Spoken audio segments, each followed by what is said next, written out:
沈月拿着我的资助，替他的白月光还清了上百万的债务，成了别人眼里痴情多金的模范女友。所以当我被污蔑癞蛤蟆想吃天鹅肉时，没有一个人相信我是沈月的正牌男友。我试图证明清白，却被他和白月光发在网上造谣，最终被逐出家族，活活饿死街头。而他和白月光却成了人人羡慕的真爱，在网上直播赚得盆满钵满。在睁眼，我回到了女友替白月光还债的这天。这一次，我直接收回资助，看他们怎么面对前来讨债的恶徒。大家好，开始今天的分享之前，希望你能给人间烟火点个订阅，我将会分享更多优质的内容。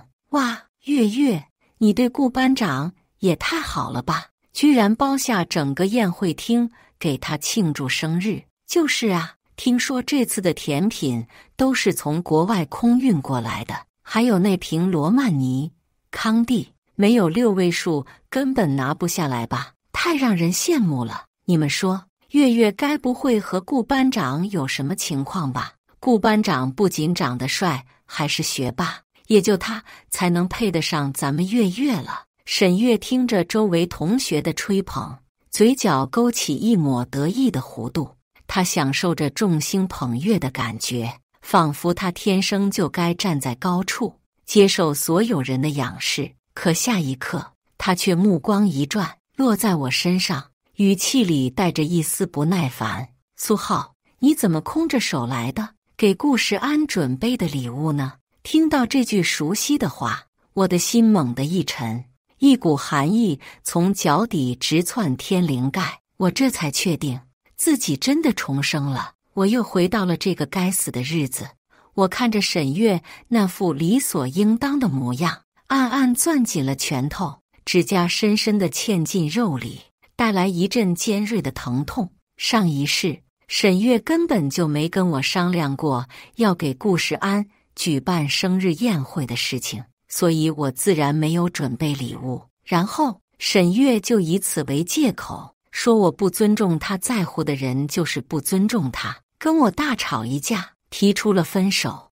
我当时被爱情冲昏了头脑，一心只想挽回沈月，所以主动提出承担顾时安生日宴的所有开销，希望他能原谅我。可就是这一时的心软，让我万劫不复。因为这一切压根就是沈月故意刁难我，想要利用我对他的爱，把我当成冤大头，肆意挥霍我的钱。后面顾时安被要债的堵在宴会厅，沈月更是慷慨地用我的卡给顾时安偿还了200万的债务，然后当众官宣顾时安是她男朋友，一下子成了校园里人人羡慕的神仙女友。我人财两空，气不过争执，那都是我的钱，是我资助的女友，可却没有人相信，反倒说我是癞蛤蟆想吃天鹅肉，纷纷网暴我。我以为沈月会看在我帮过她的份上，替我解释清楚，结果沈月却翻脸不认人，还靠着在网上骂我河南反捧一踩一，直播赚得盆满钵满，我却成了网上的小丑。家里知道我为了一个女人赔了夫人又折兵，觉得我太过无能，丢了家族脸面，最终被家族抛弃，活活饿死街头。想到上一世的悲惨遭遇，我的眼神逐渐变得阴冷，像是淬了毒的刀锋，恨不得将眼前这对狗男女千刀万剐。这一次，我绝对不会再让他们得逞。不等我开口，一旁收过沈月礼物的几个狗腿子便先声道：“月月，他该不会是故意不送礼物，想让顾班长难堪吧？”“就是啊，也不看看自己什么身份，居然好意思空着手来参加顾班长的生日宴会，真是笑死人了。”而我冷冷地看着他们一唱一和的模样，心里不由冷笑一声。这群墙头草，上一世也是这样，在我落魄的时候，一个个都像是闻到了血腥味的鲨鱼，恨不得冲上来咬我一口。在沈月面前彰显自己的忠诚。此刻，沈月也皱着眉头，语气里带着一丝责备：“苏浩，你怎么回事？石安的生日你都不放在心上。”我看着他这副虚伪的嘴脸，只觉得恶心。上一世我真是瞎了眼，才会被他这副清纯无辜的外表给骗了。想到这里，我反问道：“我为什么要把他的生日放在心上？”我的语气平静得可怕，仿佛在说一件无关紧要的事情。可听到我的回怼，沈月显然没料到，气氛顿时僵住。下一刻，顾时安故作大度地笑了笑，眼神却有意无意地扫过我，带着一丝不易察觉的得意。哎呀，没关系，月月，你能来我就很幸福了，礼物什么的都不重要，重要的是大家一起开心就好。闻言，沈月感动地看着顾时安，眼眶微微泛红。时安，你真是太善良了，不像某些人，一点都不懂事。说罢，沈月瞥了我一眼，丝毫不加掩饰对我的轻蔑。看在石安的面子上，我就勉为其难，让你也跟着一起来吧。等会儿去了，可别添乱。而我听着沈月的话，心中却只想发笑。善良，顾时安跟善良这两个字，这辈子都不沾边。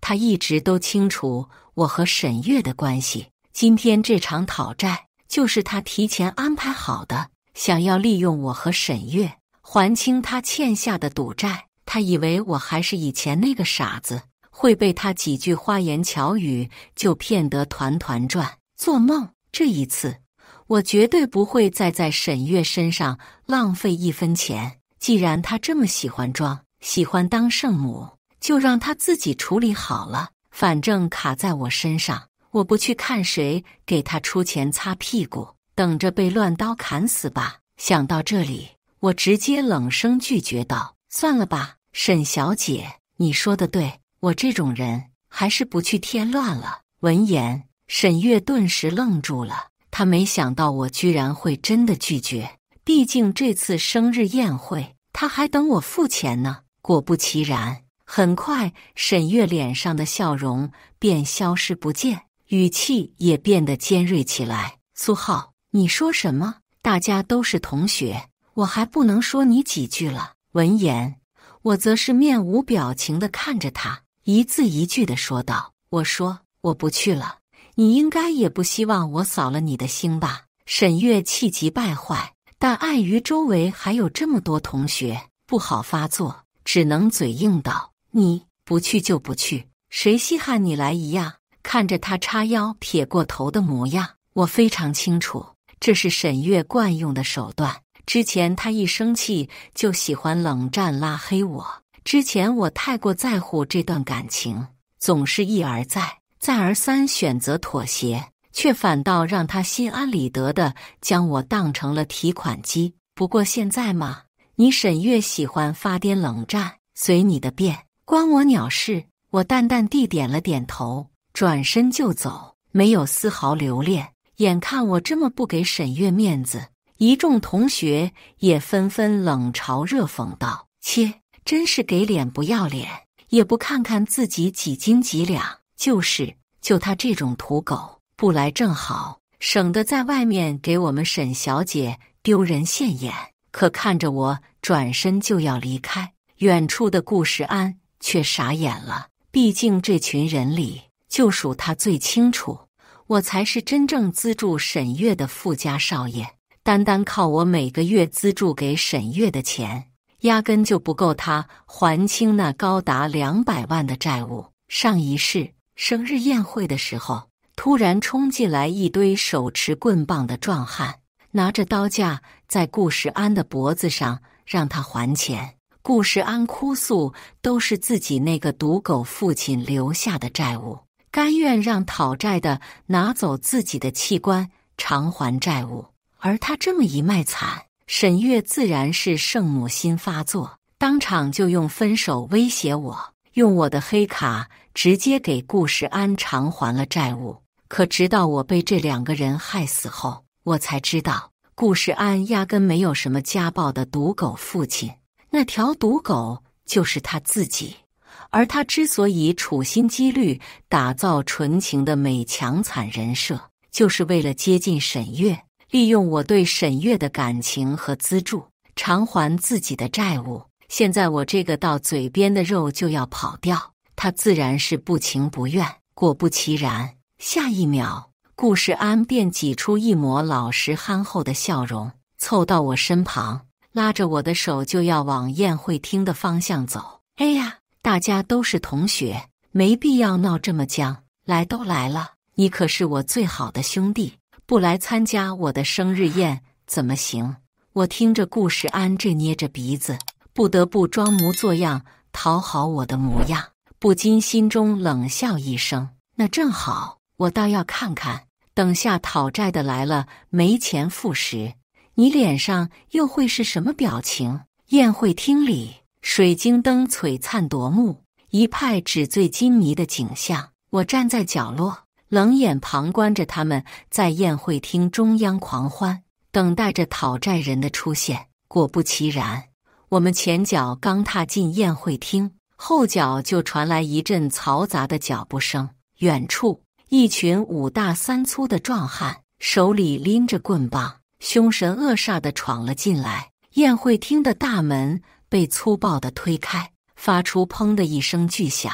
原本热闹的宴会厅瞬间安静下来，所有人都愣住了，目瞪口呆地看着这群不速之客。顾世安呢？给老子滚出来！为首的壮汉满脸横肉，脖子上纹着一条青龙，一看就不是什么善茬。他粗着嗓子，震耳欲聋的声音在宴会厅里回荡。顾世安眼里瞬间闪过一丝兴奋之意，但很快便又装出一副瑟瑟发抖的模样，脸色变得煞白。而在看到顾世安后，壮汉一把揪住他的衣领，将他像拎小鸡仔一样拎了起来。欠债还钱，天经地义，200万，少一分都不行。顾世安狼狈地挣扎着，脸上却露出一副大义凛然的表情。这钱是我爸欠下的赌债，我就算拼了这条命，也一定会替他还清。只是你们能不能再宽限我一段时间？眼看顾世安被打，沈月果然坐不住了，一脸担忧道：“世安，这到底怎么回事？”闻言，顾世安摆出一副难以启齿的模样，低声道：“我爸他因为赌博欠下了巨额债务，还家暴我妈。我妈她不堪忍受，选择了和他同归于尽。这笔债务自然就落在了我头上。”顾世安声泪俱下，说的那叫一个情真意切，闻者伤心，听者落泪。我差点都要信了他的邪了。上一世，沈月就是被他这副楚楚可怜的模样给骗了，心甘情愿地为他付了200万的赌债。可笑的是，直到我死后，我才知道这小子根本就没有什么家暴的赌狗父亲，他就是一个彻头彻尾的赌狗。远处，沈月听到顾世安的解释，顿时心疼不已，眼眶都红了。不就是钱吗？我替他还。他自以为是地走到纹身男面前，高傲地扬起下巴，说吧，他到底欠了你们多少钱？我给就是了。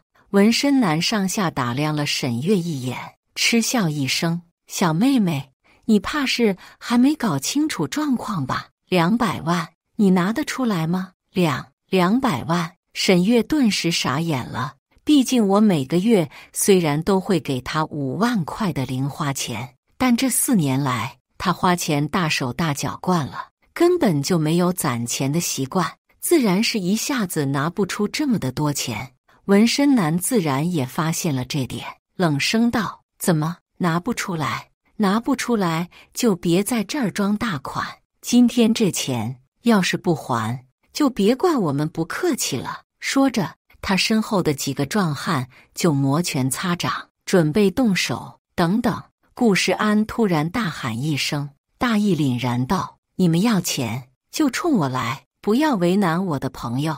我可以把我的器官卖给你们，用器官来抵债。”顾世安一副视死如归的表情，我却忍不住翻了个白眼，戏精一个，不去奥斯卡真是浪费了天赋。而远处，眼看顾世安就要被带走，沈月立马上前拦住，嘴硬道：“区区200万，我当然拿得出来。”可沈月说完大话，摸了摸自己空空如也的口袋，这才意识到自己只不过是个需要靠人资助接济的人。直到此刻，沈月才终于想起了我，将我拽到一旁，小声催促道：“苏浩，快把你那张黑卡拿出来，要是石安出了什么事情，我就跟你分手。”这次面对沈月的威胁，我却掏了掏耳朵，毫不在意。现在的我早就不是当初那个恋爱脑没奶了，知道叫娘了，滚一边去吧！见我神色淡漠，径直撇过了头。沈月愣了一下，随即也反应过来，恶狠狠道：“行，你这个没人性的东西，给我等着！”可正当我准备看顾世安的好戏时，身后沈月却突然跺了下脚，指着我，装出一副惊慌失措的模样，尖声道：“我的卡呢？苏浩，是不是你偷了我的卡？你把我的卡藏到哪里去了？”我简直不敢相信自己的耳朵，这女人为了钱，竟然连这种话都说得出来。我算是见识到了什么叫做真正的人至贱则无敌。与此同时，宴会厅里一片寂静，所有人都愣住了，目光在我和沈月之间来回打转。纹身男皱了皱眉，似乎也没想到事情会突然变成这样。这都什么跟什么？卡到底在谁呢？他瓮声瓮气地问道，粗大的眉毛拧在一起，显然还没搞清楚状况。沈月眼珠一转，立刻哭得梨花带雨，指着我说道：“各位大哥，你们误会了，他其实是我资助的同学，他家里条件不好，是我一直好心资助他上学。为了不伤他的自尊心，我一直没有公开这件事，每个月都定时往他卡里打钱。谁知道他竟然这么卑鄙无耻，偷偷拿走了我的卡。”说罢，沈月还吸了吸鼻子，露出一副善心被辜负的委屈模样。众人顿时恍然大悟，看向我的眼神顿时充满了鄙夷和厌恶。我就说嘛，这小子怎么突然变得这么有钱了？原来是偷了沈小姐的钱，真是知人知面不知心啊！看着人模狗样的，竟然是个贼。现在的年轻人真是越来越不像话了。听着周围的议论声，沈月嘴角勾起一抹不易察觉的得意笑容。只要他装可怜、博同情，就没有人会怀疑他。毕竟沈月平时出手阔绰，一身名牌，光鲜亮丽，平日里更是没少给他们花钱送礼物。大家自然都觉得他就是好心资助我的富家千金。眼看局势稳住，沈月逼近一步，居高临下地看着我，眼中满是轻蔑和嘲讽：“苏浩，你还有什么好说的？还不赶紧把卡交出来！现在人命关天，你难道真的要眼睁睁地看着石安去死吗？”闻言，顾石安也适时地抬起头，他闭上眼睛，一副视死如归的模样。月，没必要，我这条命不值钱，死就死了，那可是200万，没必要浪费我这种人身上。而我看着眼前这出拙劣的表演，心中冷笑一声，真是天衣无缝的配合，一个唱红脸，一个唱白脸。我这个真正的资助人，反倒成了一个忘恩负义、冷血无情的恶人。可惜他们千算万算，却算漏了一点，我早就不是当初那个任他们摆布的傻子了。想到这里，我冷冷地看着沈月，语气平静的没有一丝波澜：“你说是你的卡，就是你的，证据呢？”沈月愣了一下，随即冷笑道：“怎么，你还想抵赖？我告诉你，我的卡号、密码我都记得清清楚楚，是不是我的卡，刷一下就知道了。说罢，沈月丝毫没有商量的意思，轻车熟路地从我的包里掏出一张银行卡，在旁边的 POS 机上一刷，输入密码，随着滴的一声， POS 机显示密码正确，整个过程一气呵成。做完这一切，沈月得意洋洋地看着我，眼里满是得逞的笑容。周围的人也纷纷对我投来鄙夷的目光，嘲讽道：“我就说，沈小姐怎么可能连200万都出不起？这苏浩也太不要脸了，偷了别人的卡还敢这么嚣张，纯白眼狼一个！人家沈小姐好心资助你，你居然还打别人钱的主意！要我看，他就是嫉妒顾班长，应该把这家伙的器官卖了还债才对。”眼看拿到了我的黑卡，沈月和顾世安的眼底顿时闪过一抹喜色，仿佛已经看到了还清债务后，他和顾世安走到一起，被所有人歌颂赞叹真爱的美好未来。可我心中却不禁冷笑出声。自打重生那一刻起，我就料到了会有这么一天，所以我早就做好了万全的准备。不仅早就把卡里的钱全部转走了，也吩咐下去收回了所有对沈月的资助。我倒要看看他拿着一张空卡，接下来要怎么面对这200万的债务。果不其然，沈月得意地轻笑着，拿着卡从 POS 机上刷过，可下一刻 POS 机却无情地吐出一道提示音：余额不足，请重新支付。沈月脸上的笑容瞬间僵住，像被人迎面泼了一盆冷水，透心凉。怎么会这样？他不可置信地瞪大了眼睛，低头看向 POS 机上余额不足的提示，整个人顿时晕头转向，有些站不稳。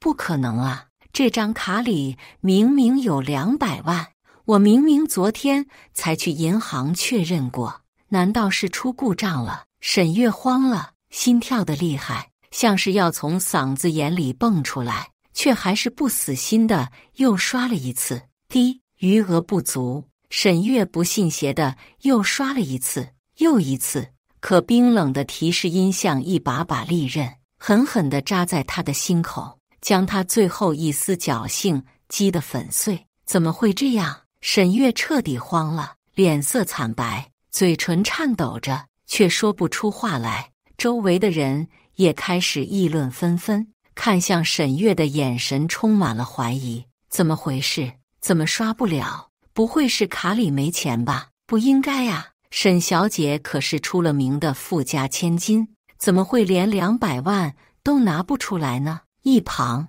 等了许久的纹身男脸色也沉了下来，不耐烦地敲了敲桌子，语气不善：“喂，到底怎么回事？你们耍我们玩呢？”沈月回过神来，强装镇定地解释道：“不是的，这卡里有钱的，我可以给你们写欠条，肯定是机器出故障了，我再试试。”他语无伦次地说着，手忙脚乱地又试了几次，可结果还是一样，余额是空的，1毛钱都没有。够了！纹身男一把夺过银行卡，凶神恶煞地瞪着沈月：“我看你们根本就是在耍我们，说你们到底想干什么？”我看着沈月慌乱无措的样子，心中冷笑一声，终于演不下去了吗？那就该我出手了。想到这里，我上前一步，义正辞严地道：“各位大哥，你们误会了，沈月根本就没有钱，他是在骗你们。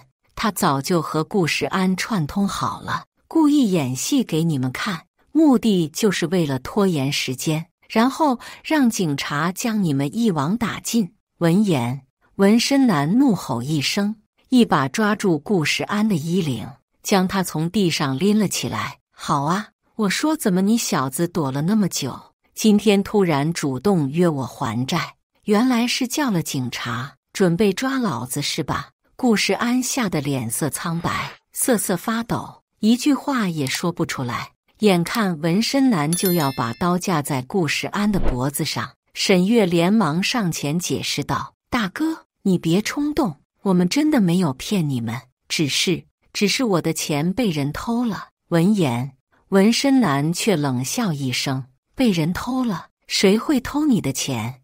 我看是你自己把钱花光了，现在没钱还，就编个谎话来骗我们吧。”沈月急得都快哭了，指着我恼羞成怒道：“我的钱真的被人偷了，就是他干的，一定是他在我不知情的情况下偷看了我的银行卡密码，然后把我的钱都转走了。苏浩，你为什么要这么对我？我自问待你不薄，你为什么要恩将仇报？”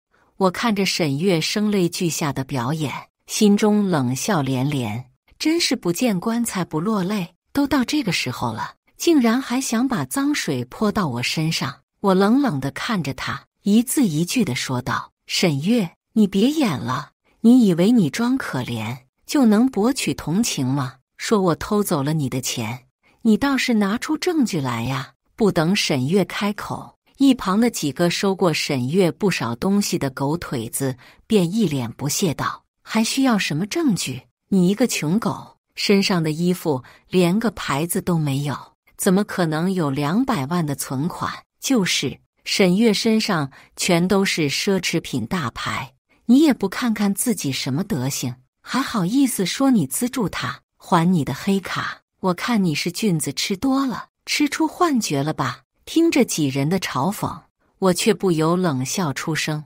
我身上的衣服确实没有牌子，但那只是因为我更喜欢私人定制的衣服。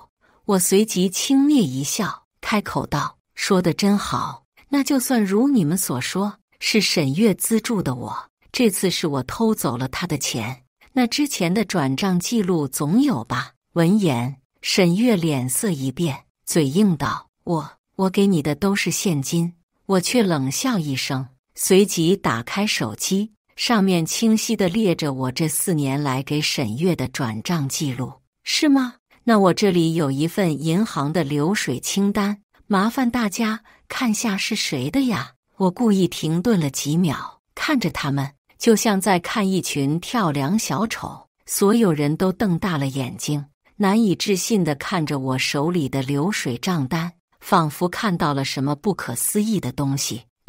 这怎么可能？这么多钱，真的是他转给沈月的？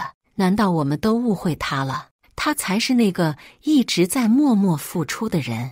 人群中爆发出阵阵惊呼、质疑、猜测、难以置信，各种情绪交织在一起，像一口大锅，把顾世安煮得脸色发青。沈月更是脸色惨白，嘴唇颤抖着，却一句话也说不出来。他怎么也没想到，我竟然还提前调出来了这4年来的转账记录。半晌，沈月才支支吾吾开口，但他说话的声音却明显底气不足。这都是伪造的。如果我真的是被你资助的，乱花钱，换做别人早就生气了，好吧？怎么可能会继续资助4年？沈月还在做着最后的挣扎，试图挽回局面。我看着他，眼神中充满了怜悯和嘲讽。沈月，事到如今，你还要继续演下去吗？如果不是因为你是我的女友，我怎么可能会资助你这么久？闻言，顿时便有人提出了质问。一个女生撇了撇嘴，满脸的不相信。怎么可能？沈月这么优秀，怎么可能看得上你？就是啊，人家沈月可是校花级别的女神，追求者都能排到学校门口了，怎么可能做你的女朋友？我看着他们，心里一阵苦笑。是啊，在他们眼里，我和沈月就是云泥之别，一个是被捧在手心里的天之娇女，一个是被生活踩在脚下的穷小子。可他们不知道的是，4年前我第一次见到沈月的时候，她也不过是一个因为家庭变故而自卑怯懦的小女孩。那是一个雨夜，我浑身湿透的躲在学校操场的角落里，看着倾盆大雨，心里一片茫然。我搞砸了一切，最疼爱我的爷爷也在我面前死去，就在我以为自己的人生已经彻底跌入谷底的时候，一把伞遮在了我的头顶。我抬起头，看到了沈月，她穿着白色的连衣裙，像天使一样降临在我的世界里。你怎么了？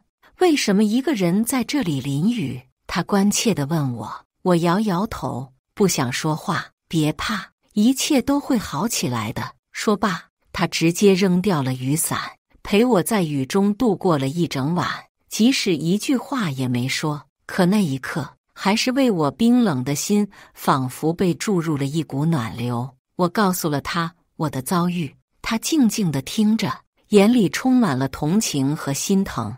从那以后，沈月就经常来找我，陪我聊天，鼓励我振作起来。她就像一束光，照亮了我灰暗的人生。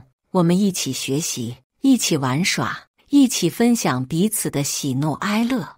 我慢慢地从阴影中走了出来，重新燃起了对生活的希望。我爱上了他，毫无保留地爱上了他。那时我才知道，他因为家境贫困，交不起学费，马上就要被退学。我发誓要给他幸福，要让她成为世界上最幸福的女人，答应一直资助她下去。后来我们在一起了，那是我们人生中最美好的时光。我们一起去看电影，一起去看海，一起去看星星。我以为我们会一直这样幸福下去，可是我错了。随着沈月从我手里拿到的钱越来越多，他对我的态度却是越来越冷淡，越来越不耐烦。他不再关心我的生活，不再在乎我的感受。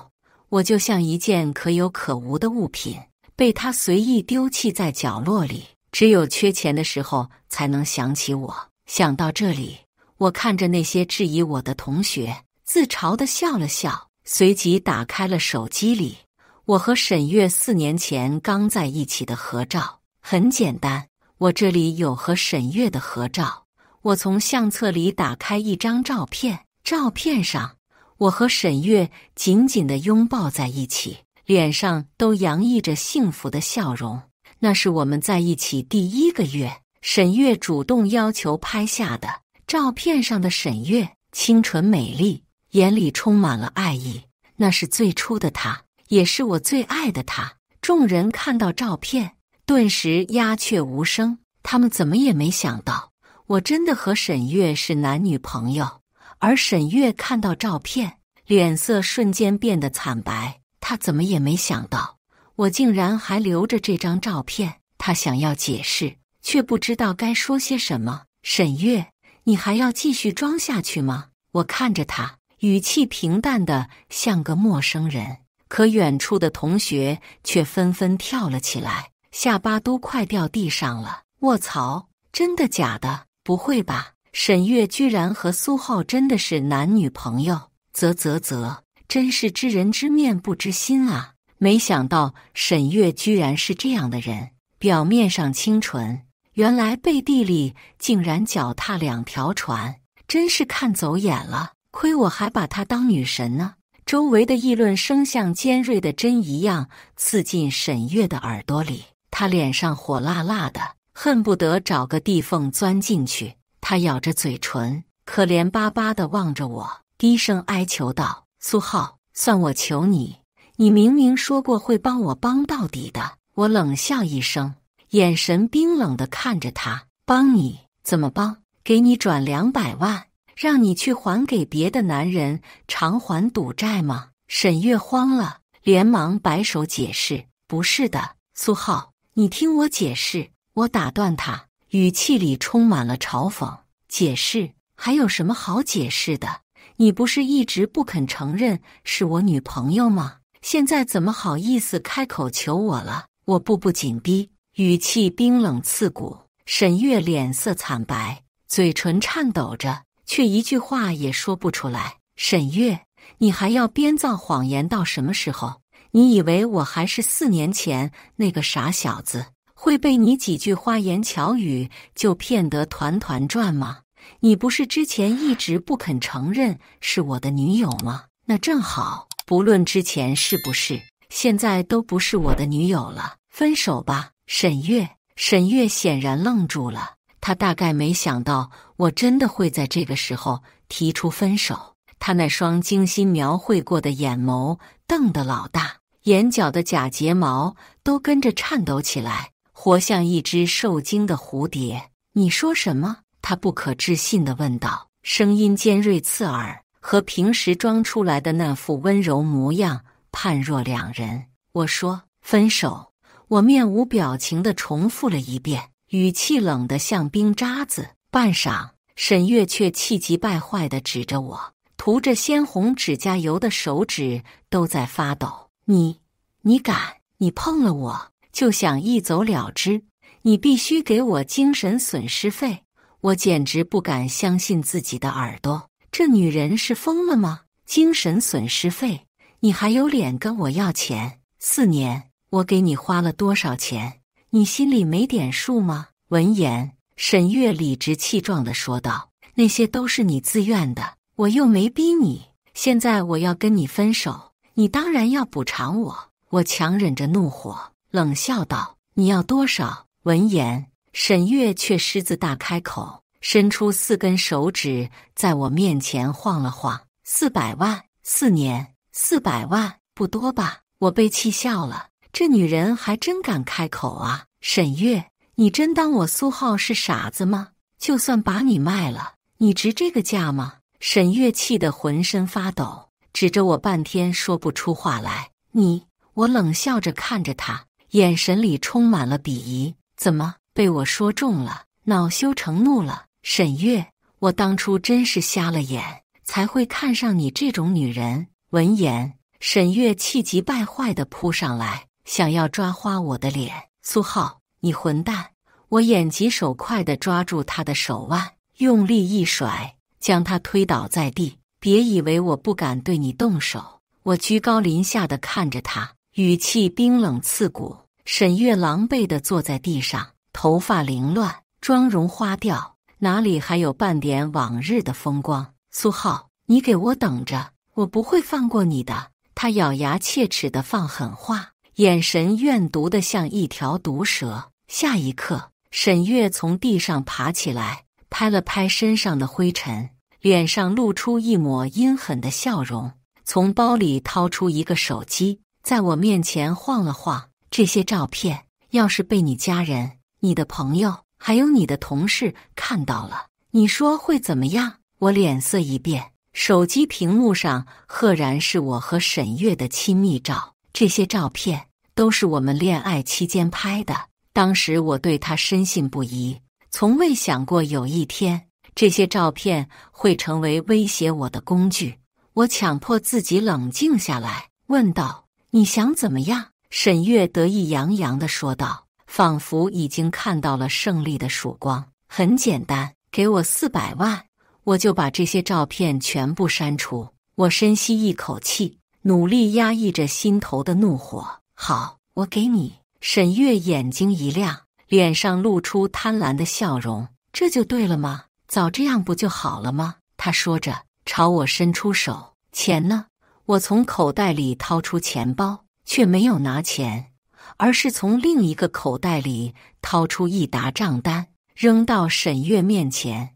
这是你这些年吃我的、喝我的、用我的所有花费的详细清单，总共是5786452块3毛5分。你算算，你还欠我多少钱？沈月脸上的笑容瞬间凝固，她不可置信地看着面前的账单，脸色一阵青一阵白。你什么意思？他结结巴巴地问道，声音里带着一丝慌乱。怎么不认识了？这可都是你亲手挥霍掉的。我冷笑一声，拿起账单，一笔一笔地念给他听。2年前你过生日，非要买的那款限量版包包，20万。1年前你说要去欧洲旅游，我给你报的豪华旅行团10万。半年前你嫌住的地方太小，吵着要换别墅，我付的首付100万。我每念一项，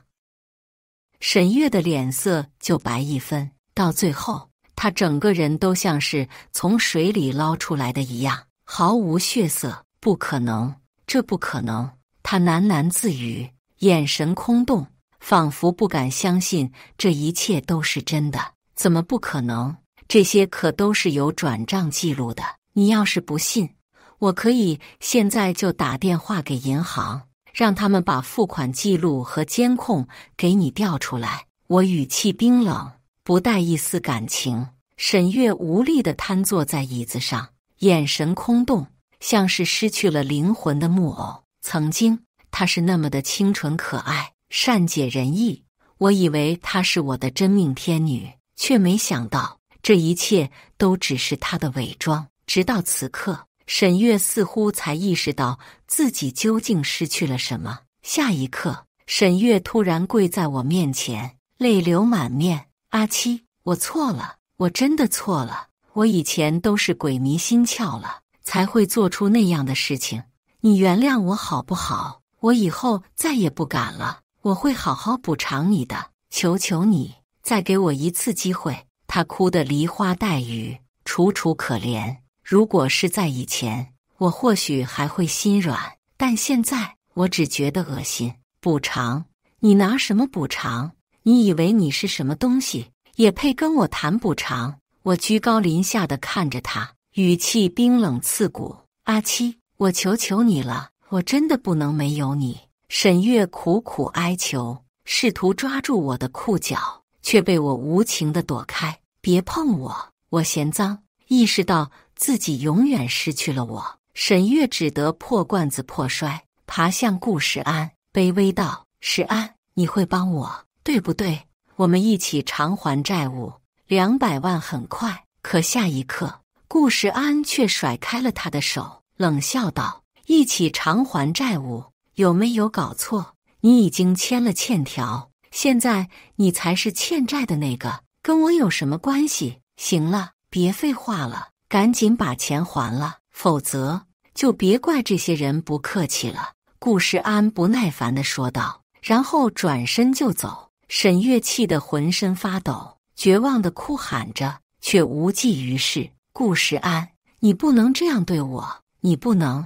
顾世安头也不回地离开了，只留下沈月一个人在空荡荡的房间里绝望地哭泣。这时，几个5大3粗的讨债人走了进来，一把抓住沈月的头发，将她从地上拖了起来。臭娘们，欠债还钱，天经地义，你躲了这么久，也该还钱了吧？放开我，放开我！救命啊，救命啊！她绝望地呼喊着，却没有人来救她。我站在远处，看着这一幕，心里没有一丝波澜。这就是她咎由自取的下场。我转身离开，没有再回头。有些人一旦错过了，就再也回不去了。后来，我专心事业，顺利成为家族继承人。再次听说沈月消息的时候，则是在新闻上。我点开一看，新闻上的沈月早已不复往日的风光，她变得憔悴不堪，蓬头垢面，眼神空洞，像个疯子一样。我看着这副模样，心里没有一丝波澜，只有深深的厌恶。听说他为了还债，家里能卖的都卖了，甚至连父母都跟他断绝了关系。他走投无路，最后竟然被逼疯了，亲手杀了顾世安，然后被判了无期徒刑。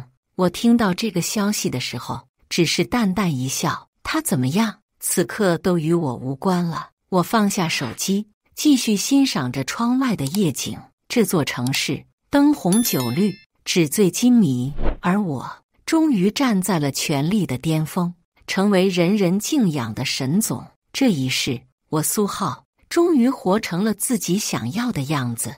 以上就是今天分享的故事，大家有什么想说的、想吐槽的，欢迎在下方评论交流。也更希望能给人间烟火点个订阅，我将会分享更多优质的故事内容。